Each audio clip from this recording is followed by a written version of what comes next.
আজকে এই শাহজাহান খানের বিরুদ্ধে 14 দলের যে বৈঠক হয়েছিল, ছাত্র জনতা কোটা সংস্কার আন্দোলনকে প্রতিহত যে ঘোষণা দিয়েছিল, এই শাহজাহান খান একজন অন্যতম এই মামলার 23 নং জাহান্নামী আসামি।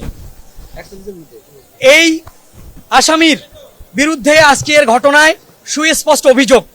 সেখানে শটগান ব্যবহার হয়েছে, বেআইনি অস্ত্র ব্যবহার হয়েছে, গুলি ব্যবহৃত হয়েছে, ব্যাপক পরিমাণ টিয়ার শেলের ব্যবহার হয়েছে।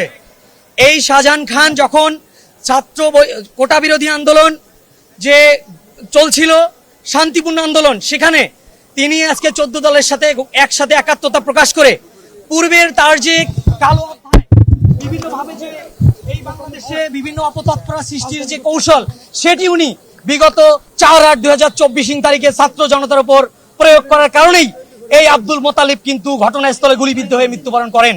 বিজ্ঞ আদালতে আজকে ঘটনার পরিষ্কার তথ্য দিয়ে এই আসামির বিরুদ্ধে 10 দিনের প্রসিকিউশন পক্ষ রিমান্ড আবেদন দাখিল করেন।